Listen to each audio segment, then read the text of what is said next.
Edsel Maurice T. Salvania, National Institute of Health, University of the Philippines, and consultant and member of the COVID-19 Technical Advisory Group. We have Dr. Marisa M. Alejandria, member, COVID-19 TAG. We have Assistant Professor Ranjit Singh Rai, MPA, Department of Political Science, UP, and Fellow, Octa Research.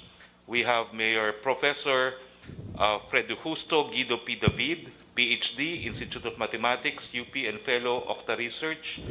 We have Professor Michael L. T., MD, MHPED, MBA, UP College of Medicine, Chair, Philippine One Health University Network. We have Dr. Troy Hepte. And of course, from the Cabinet Mayor, we have Secretary Francisco Duque, Secretary Carlito Galvez, Secretary Eduardo M. Año, Secretary Lenore M. Briones, Secretary Silvestre Bello, Chairman Prospero E. De Vera, and we also have with us the Chair of the Senate Committee on Health, Senator Christopher Lorenz Tigo. These are the attendees, mayors.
In January. I-delay natin hanggang January at uutusan natin yung mga universities na lahat ng subjects na may lab, OJT, internship, etc., i-reschedule nila sa second semester. So sa first sem, ang ituturo lang lahat ng mga klase na regular na pwedeng lectures, theoretical do sa first sem. I-move natin sa second semester yung kailangang pupunta. So the options will be from the more open, limited face-to-face in low-risk MGCQ areas to the most conservative, do it in second semester. Pero humihingi ho ko ng guidance yung mga private schools in particular tsaka local governments. Kasi hindi ho nila alam ang gagawin, lalo sa mga area na wala talagang internet connection.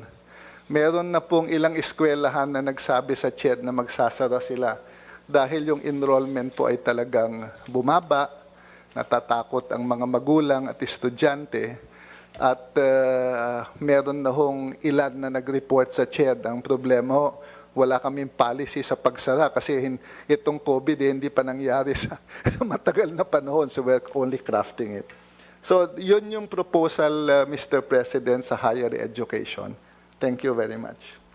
Mr. President, ang pinopropose para sa general education, sa basic education, ay very similar to option 1. Kasi pwedeng mag-online, pwedeng mag-offline, pwedeng radio, pwedeng television, at kung wala talaga, if all of the above, wala yung tinatawag nating IBM or it's better manual. Kasi magdi-distribute at the school level ng mga learning resources na i-distribute ng local government sa mga bahay-bahay, sa mga bahay ng mga bata. At saka magre-recruit tayo ng tinatawag na para-teachers. Kasi hindi naman lahat na teachers, parents kayang magturo. So, in summary, ang hinihingi ng marami ngayon, dumadami, ay yung sinatawag nilang limited na face-to-face. Ngayon, kung tingnan natin, Mr. President, sa ibang bansa, sa Southeast Asia, halos lahat blended yung kanilang strategy, pero yung face-to-face nila, kunti lang, kagaya ng dinescribe ni Sec Popoy, na maliit na grupo lang talaga, wini-work out ang curriculum.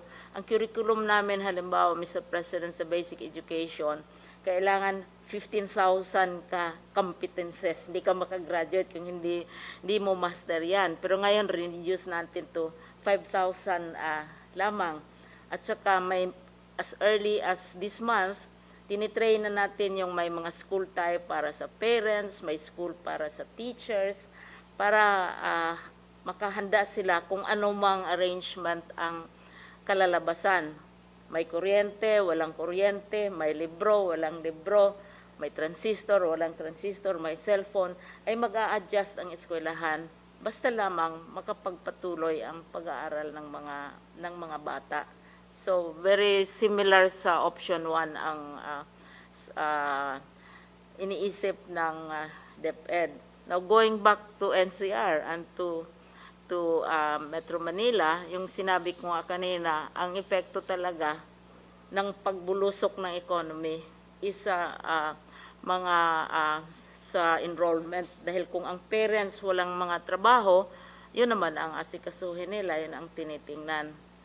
So, pero yung sa amin sa DepEd, na-approve na yan ng IATF, May pa lang yung programa. Aprobado na ng IATF yon. Pero yun ang hinaharap namin na debate. Tapos yung school opening also, isa din yung area. Hindi kami nagbabago sa aming stand, Mr. President, na maximum August 24 talaga. Kasi yung sa batas, last day of August. Last day of August is on a weekend. So, August 24, magbubukas na ng klase, whatever form it is. Pero hanggang ngayon, handang-handa na ang mga regions. Sinubukan natin yan sa Navotas. Very successful ang simulation. Tapos mayroon ding maliit na eskwelahan. Tinitingnan din natin yung mga maliliit. Sa Siquijor, blended din ang approach nila. Mga bata binibigyan ng reading materials. Ang munisipyo naman nagbigay ng pera sa kanila para mabili nila yung mga materials. Kanya-kanyang diskarte, kanya-kanyang adjust, depende kung anong available na paraan. Pero ang bottom line, patuloy ang pag-aaral ng mga bata. At malaki ang papel ng pag-recover ng economy sa patuloy na pag-aaral ng mga bata. Yun ang aming tingin. Yes. Actually, I have a ready report already, but it might be, we may not have time. Nandito pati yung arguments for face-to-face or for non-face-to-face. Oo. Yes. Yes. Oo. Sabi nila, sang-ayon po ako na kung pwede pong maaprubahan ninyo, Mr. President, dahil gagawin naman po nila sa tinatawag natin MGCQ, low risk. Ang ibig po sabihin nito, number 1, yung pong case doubling time, kung meron man kaso yung lugar na yon, ang pagdoble po ng kaso doon ay aabot more than 28 days po. So matagal bago magdoble, ibig sabihin kakaunti. Pangalawa po naman, yung kanilang kaso ay actually, kung wala silang bagong kaso for the last 28 days, sir, 4 weeks, okay ho yun. At pangatlo ho, yung kanilang mga critical care, yung health systems capacity po nung lugar na yon ay mababa po yung ginagamit. Yung po tinatawag natin critical care utilization rate, less than 30%. So all of these really favor yung pong kanilang proposition. Kasi yung pong binanggit nila na mga 10 estudyante sa isang classroom ay ito po'y naka-align po sa ating tinatawag na mga physical distancing as part of the engineering controls. So, yung pong isang entrance, isang exit, maganda po yung mga yan. Yung air conditioning, kailangan nakataas yung temperature to 26 degrees kasi alam po naman natin, mas madaling kumalat kung nakasara yung kwarto, naka-aircon mababa ang temperatura or malamig. Ano? So, okay po yun, Mr. President. We strongly endorse it, Mr. President. Mr. President, isa ko lang recommendation siguro for both the CHED and the DepEd. As much as meron tayo sa DILG na coordination at meron tayong body to look at all of these things, I think magkakaroon din tayo ng parang office or bureau, I guess, in the DepEd to yung mga ngasiwa po sa pagtingin dito sa kung mag-open up tayo unti-unti dun sa ating mga schools. I'll return it to Ito, Chairman. Mr. President, ito po yung ginawa nila sa Thailand, sa classroom. Yan, hindi lang nakahiwalay yung mga desk, nilagyan ho ng plastic na takip yung mga estudyante. Pwede ho natin sa Pilipinas na mas malalayo pa dyan. Kung kailangan, as much as more than 1 meter if needed, depende ho do sa disenyo ng eskwelahan. Pero yan ho ang ginamit nila. Pero ito sa basic education sa Thailand po ito.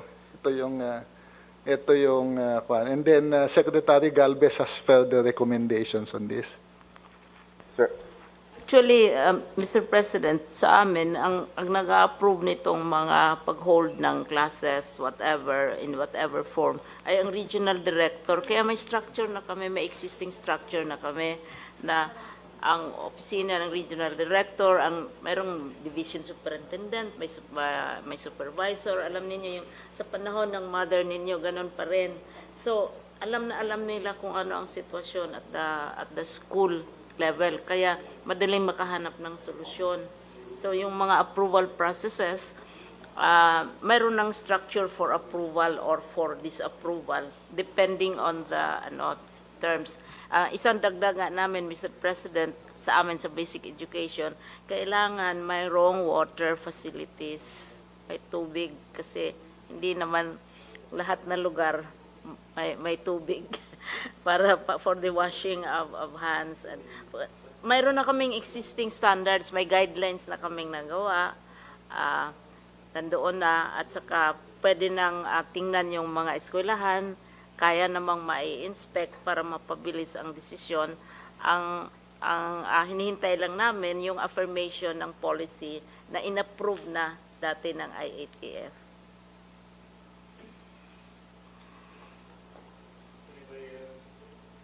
Mr. President, sa mga invited resource persons po natin, meron pang dalawa na hindi po natin naririnig.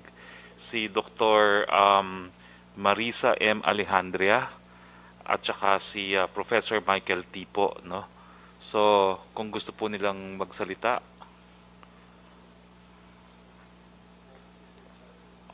mukhang ayaw nyo na. Ayaw na. Okay. Pero si Professor Rai po is requesting kung po pwede lang siya mag-react daw po dun sa mga options. Pero si Secretary po, Galvez wants to the floor. Sir, actually, sir, in support of the CHED, may mga schools po, sir, na may mga kaya yung may kaya yung pamilya. Yung sinasabi nga namin, pinag-usapan namin na parang cohorting na sila, naka-dormitories. I-check sila ng PCR test. And then pagka na-test sila ng negative, so hindi sila muna alis sa dormitory for a period of time. Kung just in case alis sila sa dormitory, they will be tested again. So yun palagi ko, sir, pwede silang ginawa natin, katulad ng ginawa natin po sa sports, sa basketball, na nagkaroon ng cohorting, na bali po, tinest po natin lahat ng mga players.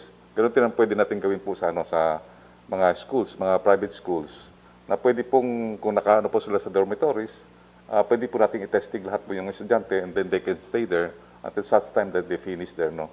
Isa po pwede po, kasi talaga pong naniwala po tayo na talagang importante po yung edukasyon sa atin po. Hindi po natin talaga matutumbasan yung po ng education. Secondly, sir, pwede pong tama po yung sinasabi nyo na dahan-dahan lang po muna tayo. Sa MGCQ, sir, gawin po natin muna siguro, inspekin natin yung eskwelahan, ano ang configuration, ano ang pwedeng gawin at saka hindi po pwedeng gawin. Una, dapat wala pong playground.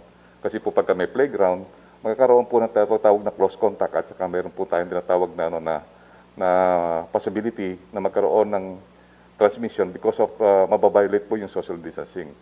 Secondly, yung mga canteen na mayroong mga parang buffet, na normally, very vulnerable po tayo. Most vulnerable po tayo pagka po tayo kumakain kasi wala tayong mask. And normally, napansin po namin sa aming contact tracing, yung mga ospital, nagkakaroon po sila ng transmission. Pagka po nagda-dine-in po sila, naghahalo-halo sila ng pagkain. At the same time, yung mga ano po, yung mga talagang pagkakumakain, yung mga workers, yung ating mga vulnerable po, kayo yung ano yung tatawag natin ano, yung construction workers, nagkakaroon po ng contamination because nagkukwentuhan po habang kumakain.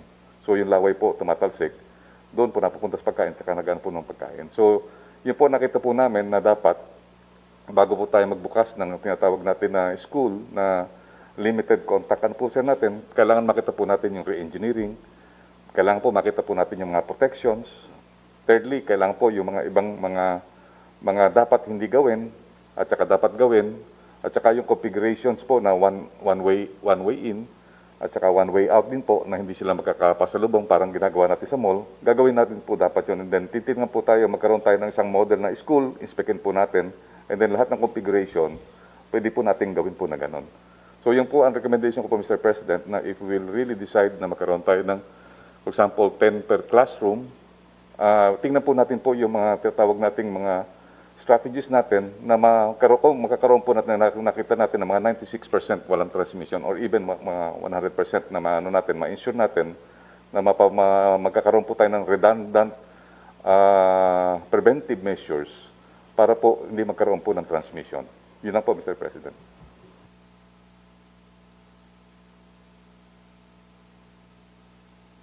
Professor Rai po. Yeah, Mr. President, unang-una, ika-clarify ko lang. Teacher ko si Van Briones at saka si Professor Popoy de Vera sa graduate school. Tama ho yung punto nila. Mahirap i-compare ang Cebu province. This is what I was expressing. Not just Cebu City and Talisay, but our study focused on the whole province. That being said, that's why we provided two options. Kasi ho, napaka-complicated ng NCR. It's the heart-blood. It's the heart of our economy. We can't just simply close it. That's why we have two options. That being said, about the ECQ, it will work in NCR. It has worked before, and it will work even better now under the revitalized leadership and strategies of DILG, DOH, and the team of Secretary Gab. We know better now after 3 months. But then again, we are not using this as option 1. Option 2 lang MECQ. Option 1 is still GCQ, with, of course, the caveat that we will scale up testing, tracing, isolation, and treatment. And we're doing that already. And we feel the impact is it will take a little longer to control it, but we will be able to control it. So these are the options we present to the Cabinet. We want to thank you and the Cabinet for giving us, our very small team in UP, the opportunity to present our study. And we commit as a team to continue to provide, if we have avenues to email, your office, Secretary Duque, Secretary Harry, Secretary Galvez, and Secretary Anyo, advanced copies of our projection. We do this as part of our public service, sir. So wala akong bayad sa UP to, lagi-lagi para sa bayan. Ito yung aming mantra sa UP. So ito, weekly namin ginagawa yung report. Para lang, information lang ba? Mr. President, since wala na pong sasalita, i-anunsyo ko na po ngayon ang classification ng iba't ibang mga rehiyon sa ating bansa. You have a more complete copy. Yes, sir. Una-una po, bago ko i-anunsyo, mensahe lang po sa ating mga kababayan dito sa Metro Manila. Nagkaroon po ng rekomendasyon ang UP na ibalik sa MECQ ang Metro Manila para mapabagal po ang pagkalat ng sakit. Nung una po, sumang-ayon po ating Presidente, pero nag-apila po ang ating Chief Implementer at ang ating Secretary of Interior, Local and Government dahil nangako po ang ating mga mayor sa Metro Manila na paiintingin pa nila ang kanilang localized lockdown, palalakasin nila yung kanilang testing, tracing, and treatment at ipatutupad ng mas malawakan yung mga restrictions sa GCQ. So pumayag po ang ating Presidente na huwag munang ibalik ang Metro Manila sa MECQ sa susunod na 2 linggo.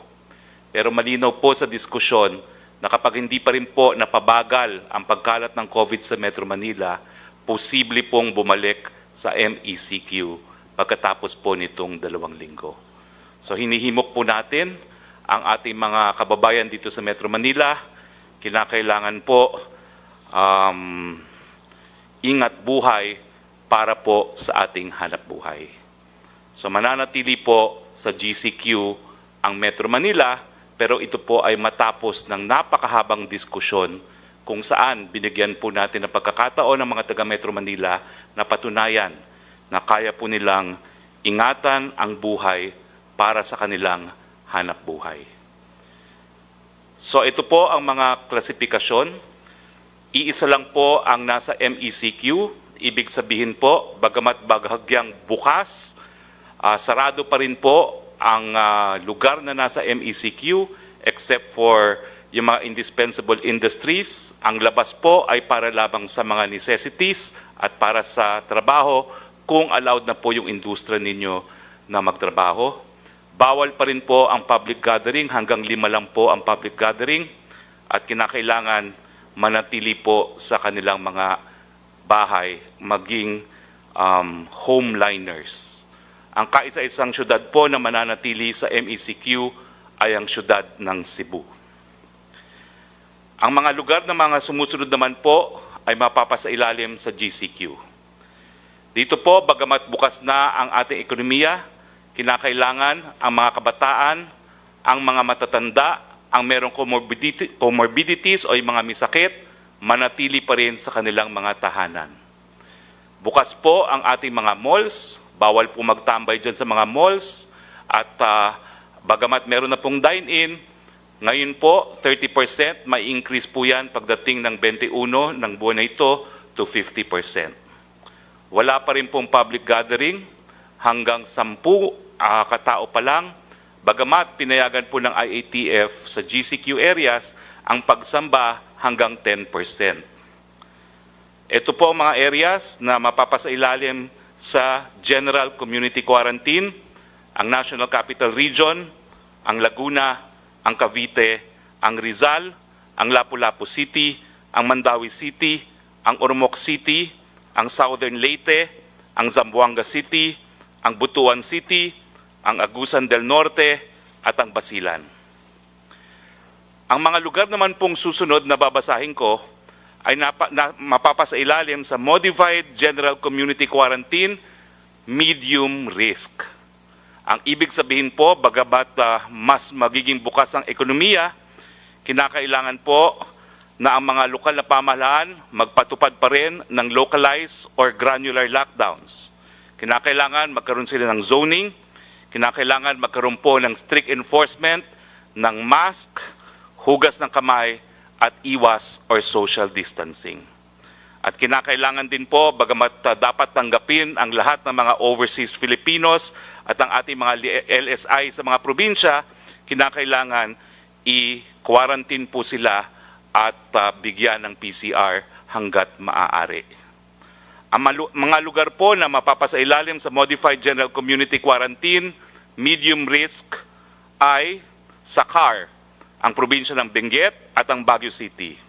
Sa Region 1, Ilocos Sur, Pangasinan, Ilocos Norte, La Union at Dagupan City. Sa Region 2, Cagayan, Isabela, Nueva Vizcaya. Sa Region 3, Bataan, Nueva Ecija, Pampanga, Bulacan, Tarlac, Zambales at Angeles City.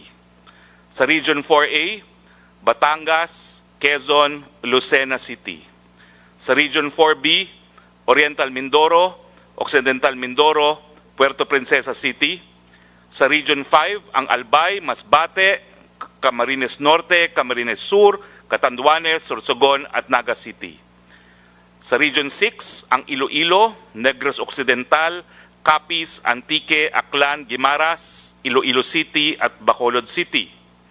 Sa Region 7 po, Negros Oriental, Bohol at ang Cebu Province.